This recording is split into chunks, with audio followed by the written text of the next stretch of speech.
What's up, guys? Chandler here. I just wanted to tell you all about some new stuff for No Borders for Brothers before the podcast starts.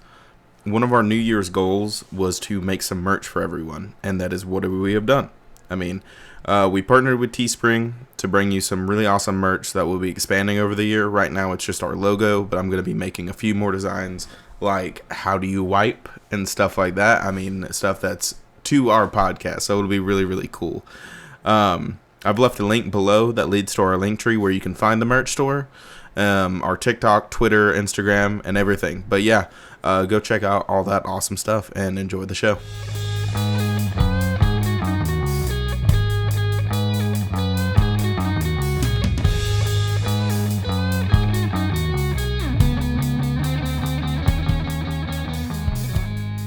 Get her done, buddy.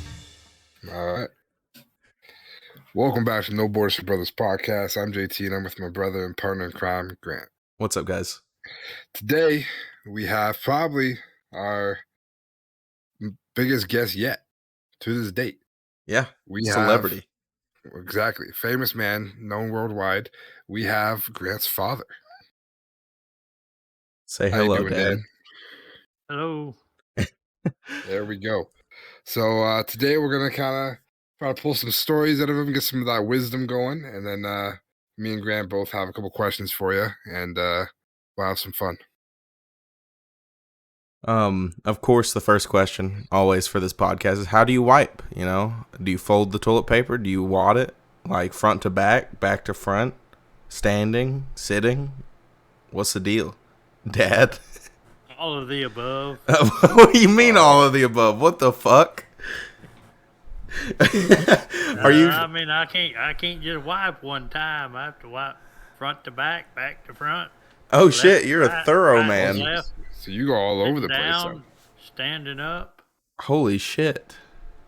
Wow, you get creative with it. Yeah. I got a messy butt. So that you almost have to get creative with it then. Yeah, hemorrhoids.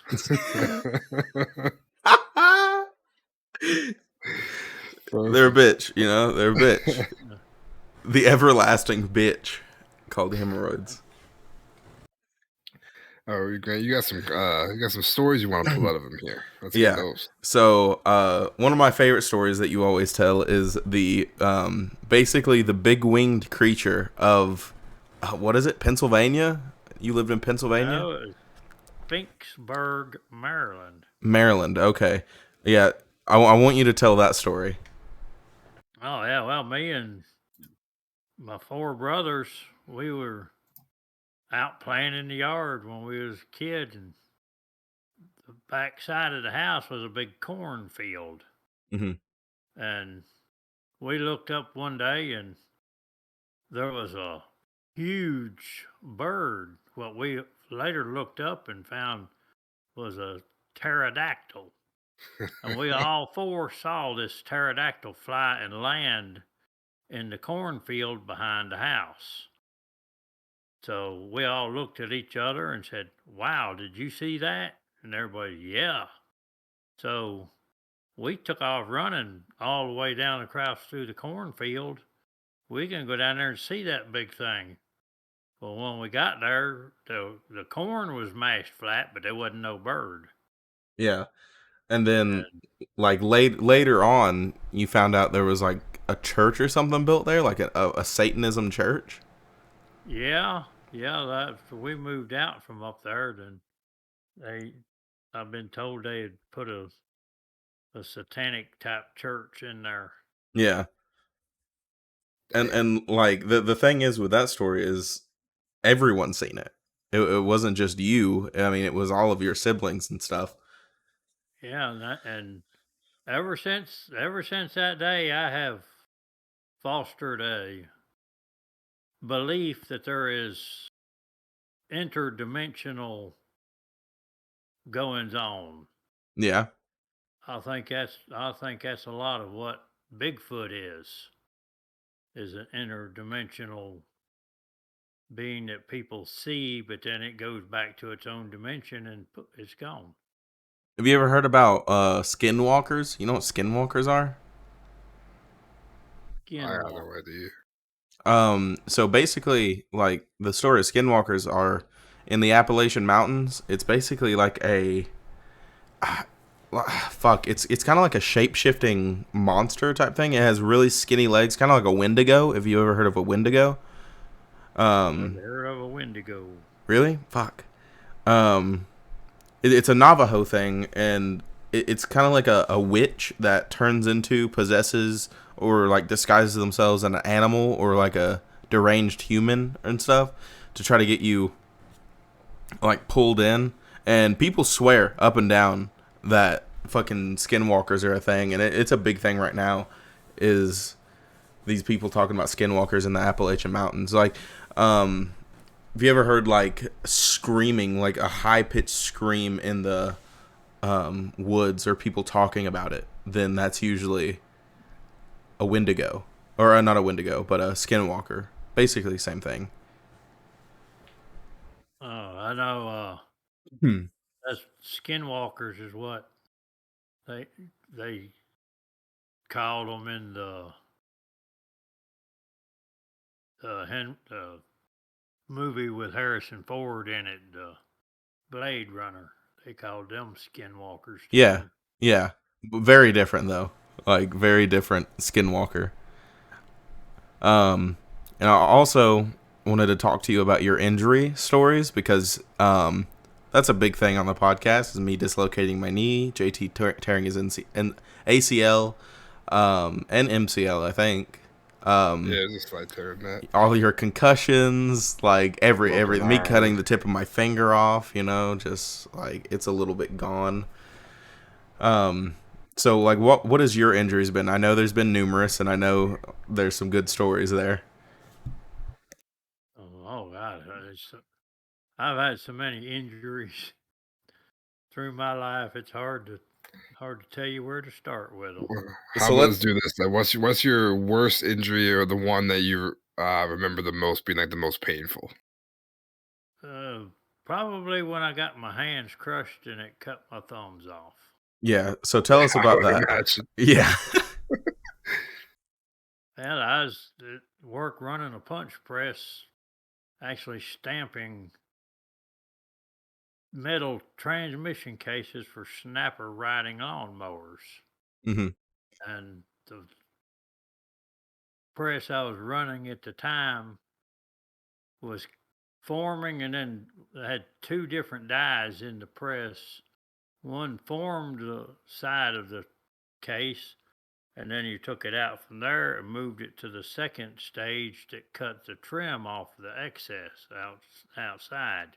hmm And so actually the press was overloaded, hmm and the brake got hot. And when I moved the piece from where it got molded over to the side to be have the scrap cut off, the press didn't stop at the top. It came back down and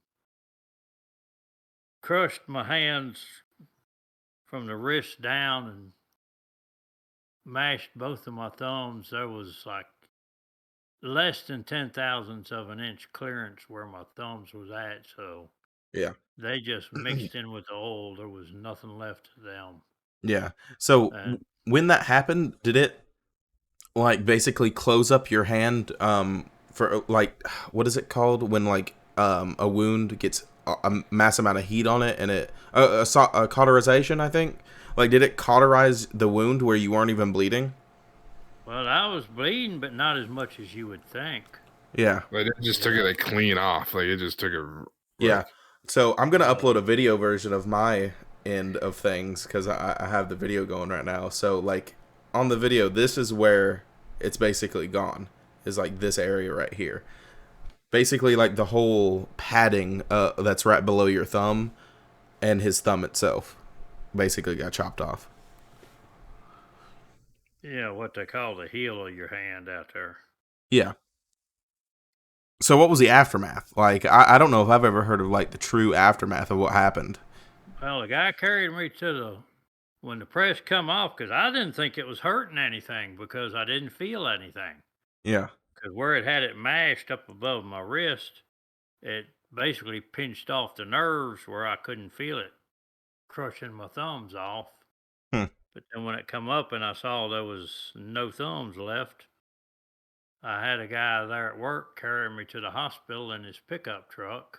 Mm-hmm. Of course, we was getting chased by the police by the time we got there because he's flying through town there in Rome and he was blowing his horn and flashing his lights and running red lights. And Yeah.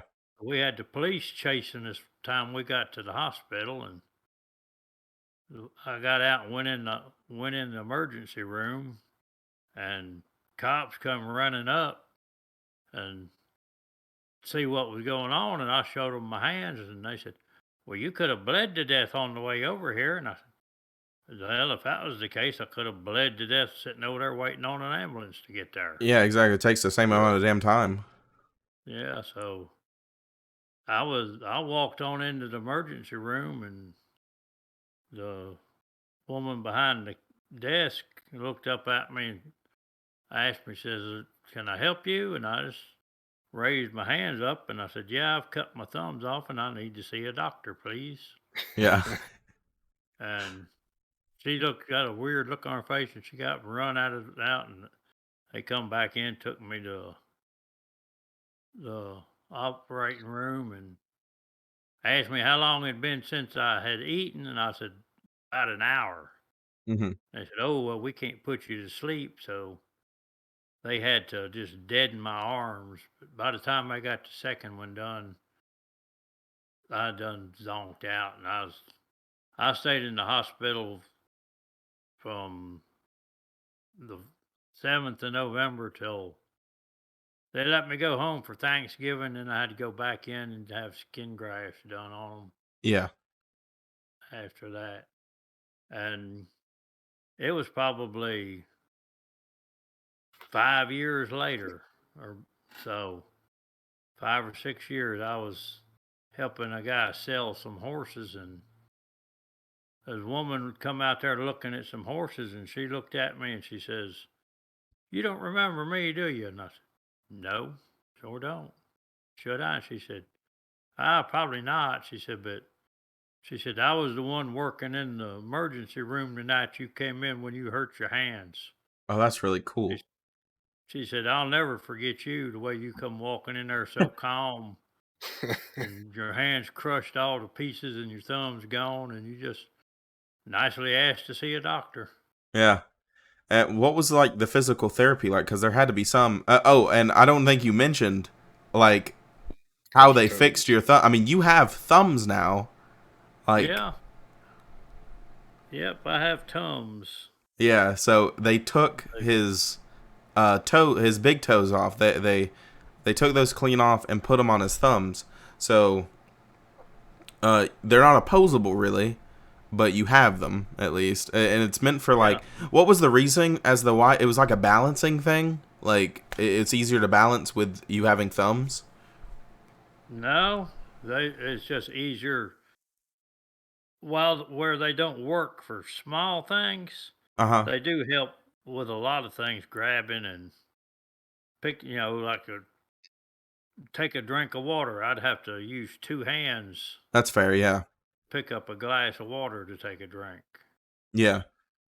and stuff like that. So How it was how? a, it was actually in the experimental stage at the time when they did this to me in Yeah. 1980, because I guess it was probably 20 years later. I was talking to somebody and they said, "Oh, yeah." I said, I recognize your hands. That they're still using the film from them operations down there at Emory University. Yeah. So like people still study the like you basically in your situation. Yeah.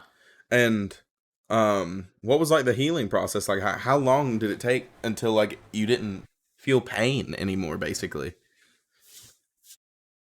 Oh, well, that took the actual no pain a long time Yeah. because since my thumbs don't work like they supposed to, the index finger on each hand over the years has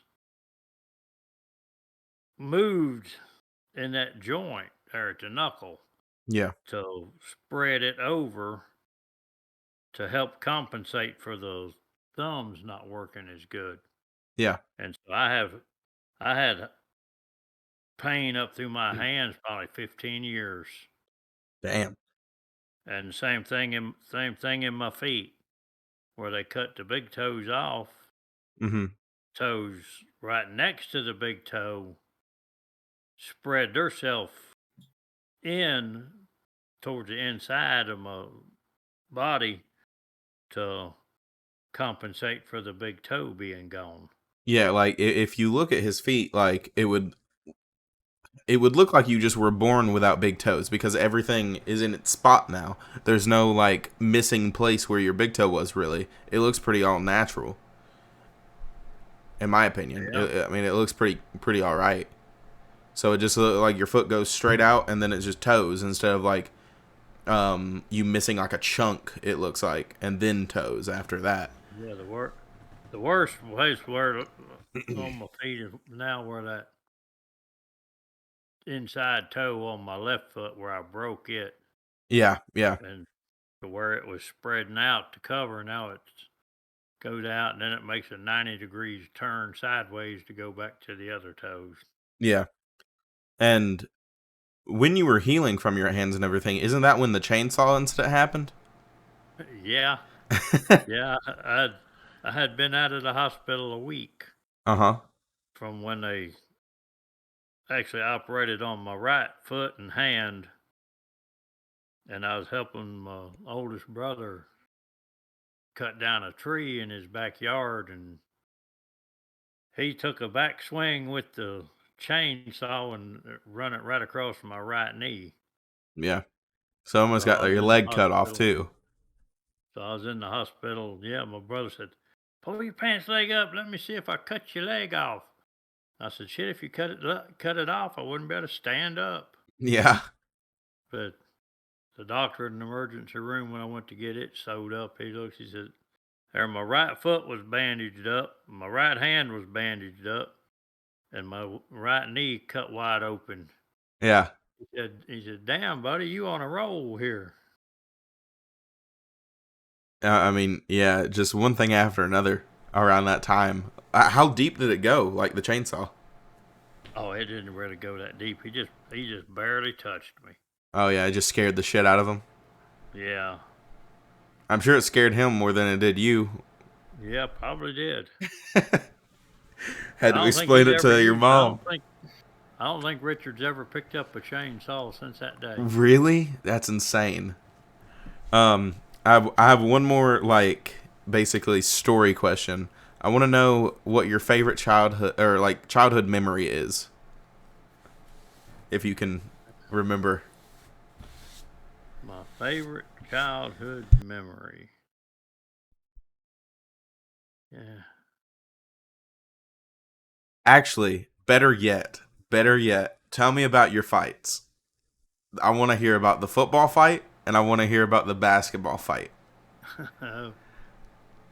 Well, the basketball fight was Which happened first? the basketball fight. Okay, go ahead. Uh, well, it was getting close to time for that class to be over with, and there's one big tall guy that actually ended up playing varsity football. But Mhm. he had the basketball and he kept just dribbling, going everywhere. And I got tired of it, and told him, I said, "Damn it, you big queer, just fucking shoot the ball." And it made him mad. He come over there and he's going to fight. So I give him about 8 swings to try to hit me, and he never could hit me. And I finally got tired of it, and I punched him in the gut one time. He rolled up in the floor, and I asked him, did he want any more? And he just shook his head, and I went on. That was all there was to that. And And you got kicked out of basketball, didn't you? yeah, and then the ninth grade, it was supposed to be playing flag football. and the field was muddy, and I didn't want to get knocked down in the mud. And I told them all, I said, if I get the ball, I said, y'all don't be, because they was tackling each other. I said, don't tackle me. I ain't in the mood to get tackled. Well, this boy tackled me. And when I got up, I just punched him right in the face, and he had to go get 3 teeth got knocked out and 7 stitches in his lips. And Holy shit, by one punch? yeah. Jesus Christ. And so I got called to the principal's office the next day and scolded about that, and he wanted to know where the coach was at while all this was going on. And I said, I guess he was in there in his office. I said, I never did see him. Yeah. So I got down there at PE class that next day, and he asked me, he said, well, obviously you don't want to play football. He said, what do you want to do? And I said, well, I like to run. He said, good. He said, from now on, you just come in, dress out, and you go out there and run around the field until PE class is over. That's said, fucking okay. hilarious. You were just Forrest Gump. Yeah. I like to run. Run, Dad, run. Didn't you do wrestling or something too, or no? Yeah, well, yeah. I went out for wrestling in the 7th grade. We still lived in Maryland at that time. Uh-huh. But after one practice, I quit because my parents knew I had to be there after school for wrestling practice. Yeah. And I sat on the steps of the school for 2 hours. And finally, nobody picked me up, so I walked home. It was probably 10 miles to walk home. Holy shit. But so I told them I couldn't stay because I didn't have no way home. Yeah. And then wrestling just in PE class in the 9th grade before I got just put out to run. I was wrestling and broke my little toe on my left foot. Oh shit. But I really didn't realize it. I put my shoes back on and went on the rest of the classes that day, but an hour or two later, my foot was swelled up inside my boot, and went to the emergency room, and that's when they told me I broke my toe. And of course, then the coach got mad at me for that too, for not telling him I broke my toe. Yeah. He got in trouble. And I said, well, I didn't know I broke my toe till later on. And he got in trouble? That's kind of bullshit. Yeah. Like, how was he supposed to know at all? I don't know. All right, well, JT, you got some questions? Yeah, we'll kind of turn the gears a little bit here. So, when me and Grant first became friends, what were your initial thoughts on Grant having a best friend from a different country in Canada? No, I was all for it, because his mama kept him tight to home. She didn't want him going out making friends unless she hand-picked them. Yeah. We talked So about I that was before on glad the he found podcast. a friend he could have on his own without his mother sanctioning and him having this friend. Hovering over his shoulder. Yeah. So, Yeah, we talked about my shelteredness a little bit before, like on one of the early ones, actually. Yeah. Now, so then fast forward a couple years, then I come down for the first time to meet Grant and you guys. So what is your brutally honest first opinions of me when we were all together? oh, I thought you was a good guy. I liked you. And I was glad you could come. I hated that it had to come so far. Yeah. That you couldn't be around. Y'all could be in person more than what you are. But I was glad to have you come down and enjoyed you being there. And while you're talking about that, I do want to thank you both for having me along on what turned out to be the best vacation I've ever had when we took our road trip around the country. Absolutely. So that kind of leads me to my next question. I was going to ask you, what was uh, one of your favorite moments from that road trip? Because it was an amazing trip all around. We got to see some beautiful sights. But overall, do you have like a moment that kind of sticks out that was one of your favorite moments on that trip? I had I had always wanted. I drove a truck all out through there for years, and I had always wanted to be able to stop and go see Mount Rushmore. And going to see Mount Rushmore was probably the best highlight of the trip for me. Yeah, seeing in the night and then also seeing in the day was both just like awesome. Yeah, we got really Uh, lucky being able to see it that Yeah, late because I think they closed like 30 minutes before we got there. Before we got there. yeah. There was like no one even there when we got there. Yeah. And We then got to some be able really to cool like wake up in pictures. the morning, exactly. To be able to wake up in the morning, then after and go see it as well in the daylight too, it was awesome. You want to go a couple questions there, Grant? I want to ask you, like, what was your favorite part of it? I don't really remember. I would probably be, hmm, probably just honestly like Pike Place like stood out to me just how cool everything was and like the vibes in Pike Place. That and like Santa Monica Pier. I feel like Yeah, those were the two. crazy vegans. Yeah, the vegans just like I don't know, just the oh sunset, yeah, everything. Like, oh, it was just the crazy sunset, crazy vegans as well. Then Seattle, just Pike Place, and Yeah. kind of like the hustle and bustle oh of yeah, that was kind of cool. all you low life meat eaters. Yeah. It As was we're so sitting there funny. eating the Were they pepperoni pizza, Yeah, we were both sitting there eating a pepperoni pizza while they just flamed meat eaters, and we felt so awkward just sitting there stuffing our faces. I was just smiling. It was pretty funny. My favorite parts were definitely Pike Place and also the Redwood Forest. I enjoyed the That Redwood was Forest a insane. lot. Yeah, It was like a different planet. Also, like looking back on it, um, that was where Endor, like the Star Wars planet, was filmed, I believe. So that was kind of yeah, cool. I visited like a Star Wars location, yeah. so that was pretty cool for me. Um, I mean, honest to God, JT, you stole two of my questions. So Do you have any questions left, or should I just keep going? just keep going, buddy. All right. So we kind of touched a little bit back on your fights, and stuff like that in your past. But overall, what would you say your kind of high school career was like for you? Or how did you like high school? What kind of student were you? Were you a jock? Were you like all that kind of stuff? Well, I wasn't a jock. Uh,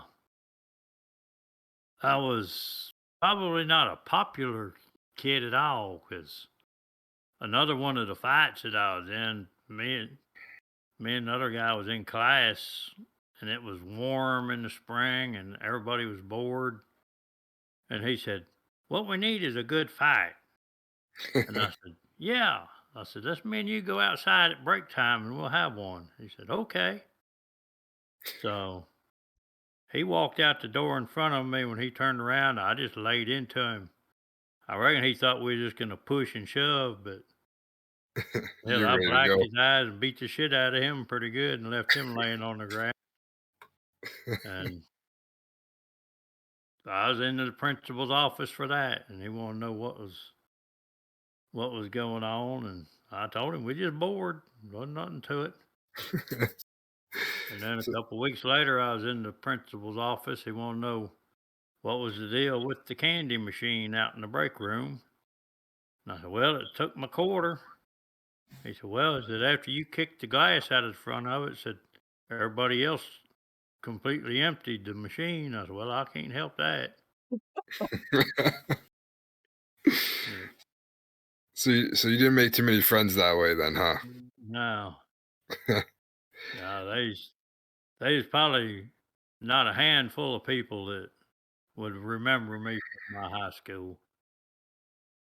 Now, what would you remember then from high school? What was kind of like one of your favorite memories then from back then? Probably one of my favorite memories from in high school was when we went to Mardi Gras. I was in the band, and 1975, we went and marched in the parade down there at Mardi Gras.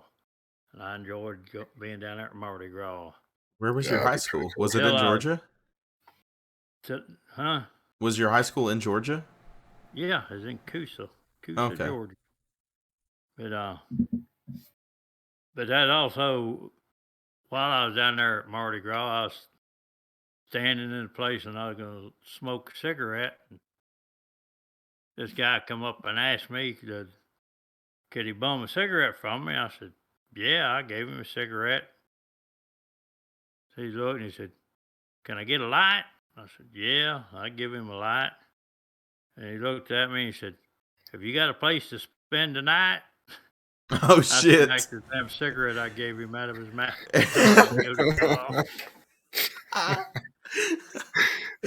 Oh, shit. Did not expect that one. That was a left curve. God damn. That took a turn. Yeah. Because I reckon that I had long hair back then. My hair was down about my shoulders. Grant seen a picture of me. Yeah, I actually have it. I'll show it on the video Longer podcast hair real and- fast. Yeah, this man. Oh, wait. Come on. Let me turn my brightness down. Yeah, you can kind of see it. Looking fresh. So I'll kind of take a little bit more of a deep turn here. I got the next couple questions, or next two questions here, go a little bit more of a deep route. Just a little bit of backstory for those that don't know. So you are not Grant's biological father. You may as well be. You've been there for him his entire life and have been an amazing father figure throughout his entire life. But I wanted to kind of touch on what that situation was like, and how that was presented to you, on being a father figure for Grant, and what was kind of your thoughts on going into that? Did you know that you would turn out to be like the amazing father figure that you are today, or what was your thoughts and how that situation came about? Well, I really don't ever look at myself as being a great father figure. I worked too much, and I wasn't there for a lot of the times that I wish I had been, but I always did the best I could. And I had already, when me and Grant's mother got married, she had a 4-year-old that I had already basically raised him for 18 years. So I had 18 years practice when Grant was born, but me and his mother had got divorced about a year before he was born, when she went to and tied up with her new guy. And so when Grant was born, she had already broken up with that guy and was talking to me some, and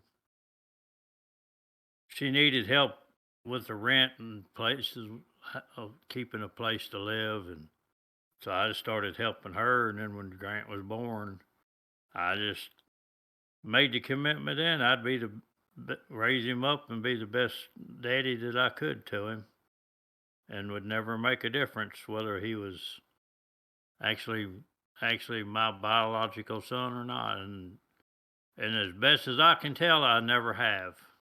No, not at all. And I think at the beginning you were selling yourself short a little bit. I think you've personally been a great father. You've that worked your ass off to make sure he can have the most of his life possible, right? And I think Yeah. that's all you can really ask for. And I think you've done a tremendous job that way. So I wouldn't sell yourself short on that. Now, so you said you had previous experience with, I'm assuming that's Eric we were talking about, right? With the 18 years there. Yeah. So you had previous experience with him. Now, were you scared or had any sort of like different feelings going into like the newborn? Or was it all just kind of the same, like you mentioned, just you were going to try to be the best that you can? No, I decided I'd be the best I could, and even toughen it up. It got where when he'd have a messy diaper, if I was home, his mom would say, "You need to go change him." Yeah, I just never made any difference whether was that physically, biologically mine or not. So, Exactly. and actually, until me and him was talking about it just a day or so ago, I have everybody that I know, I have never mentioned. I got friends that I've had for years, and as far as they know, he's biologically mine. Yeah. May as well Never be. told anybody he's not really my son. I'm not his biological father. Yeah, may as well be though. So one thing, this is my last question. Grant, do you have anything further before I say the last question? I don't believe so, no. Okay, so we'll end on this. What is something that you're most proud of about Grant? Uh, his behavior, he's his morals, I guess is what I'm trying to say. He tries to do everybody fair and right, and treats people like they need to be. And I just think that probably sums up just basically his moral and his character Absolutely. that he has developed, which is sad to say totally different from just about everybody on his mother's side of the family. Yeah. I mean, I have to agree. Yeah. Awesome. Now to end it off, Grant, what is one thing that you would like to say to your dad, and one thing maybe you're proud of with your dad or thankful for? I mean, just like you said, was like you selling yourself way too short. Basically, like it didn't matter how much you were at home growing up because like you drove a truck. For people who don't know, you drove a truck Sunday, like you would leave on Sunday night, get home on late Friday night to Saturday morning sometimes. um so you're gone 5 out of the 7 days of the week. But like every week I would look forward to seeing you and everything, and that was the most memorable days of my childhood. Was not the weekdays but the weekends when you were home and we got to do fun things like go out to the movies. And like hell, I tell Chelsea all the time is like it's nice going out to the movies because we would every single weekend. And that's probably one of the most memorable things is like the As long as we didn't go to the movies over there in Alabama. what's the movies over in Alabama? Are you talking? Oh, the fucking duck pond thing. That's where when we come out, all the Canadian geese was flocked around the riverbank out there. Yeah, I got attacked by Canadian geese. Went out there giving them geese some Scooby snacks. Yeah. Which was fine till you ran out of Scooby snacks. Yeah. All them geese started chasing you. But Awesome. like basically the one thing that I appreciate about my dad is just how much work you put in to make my childhood and my living just the best it could be. Like just the hard work that you would think every father should put in, but every father doesn't. But you did, and that's what made a huge difference in me growing up the way I did, and basically having everything that I wanted and all that type of shit. And I don't know. Who it was over here at the house that one day that I guess I asked where I was at, and you chimed up and said, "My daddy lives in Alabama." Did I really? Yeah, because I worked, and that's where I was at most of the time in Alabama at the chicken plant, Yeah. hauling chickens from over there. Yeah. And so somebody asked where I was at, and you told them, "My daddy lives in Alabama." Yeah. I don't know why I said that because I know you didn't live in Alabama. Probably super young. Yeah, I was probably. How old was I? Probably. I don't know, just 4 or 5, the little feller. Yeah. And I mean, like, I don't know. It was fun growing up and everything, going in the truck with you for a week. Like that was some good memorable moments. One of the it's so stupid to look back on that one of the biggest memories that I have is you remember when I would crawl up underneath your seat, basically, like in between. Try to sneak up on me. Yeah, I would try to sneak up on you. Just like I would wake up from my nap or whatever, and just try to sneak up on him and like touch his leg or something without him knowing.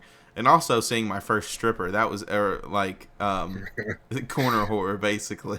Yeah, actually, she wasn't a stripper; she was a prostitute. Yeah, I saw my first prostitute in Atlanta. And I told her, I said, "You don't have to tell your mother about that part." But I'm pretty certain I did. And she's like, "Oh, lovely. That's fantastic." Yeah, that was kind of rough part of the neighborhood down there in Atlanta. A little bit. Right up the street from is where they found one driver when I was going down there. They found him shot dead in the sleeper of his truck. Jesus Christ. Oh, probably from a prostitute. Yeah. Yeah, because Well, who they else had would something be? to do with one. Yeah. This took a turn.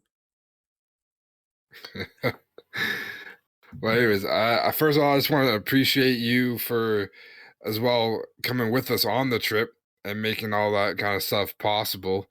And always being so welcoming to me coming down there to visit as well. Some amazing memories from that. And yeah, I just really appreciate it. Yeah, I hate it. I couldn't make it to your house when we went to go on that long We had trip. to meet you. Yeah, we had to I meet you never in Michigan. could convince the people who do the passports that I was born here in the United States good enough for them. Yeah. That was insane still. Yeah, we had to meet in Michigan then. Yeah, right on the border. Yeah. Yeah. Well, anyways, I think that'll do it for the podcast. Thanks for coming on and being berated with questions. Anytime. I think me and Grant both want to have you on again sometime. Yeah, much more stories probably to tell. Exactly. We'll dive in even further. But that'll do it for this episode. Thank you everyone for listening and watching on the YouTube video version. Yep. And we'll see you guys next time. All right. See ya. Ah.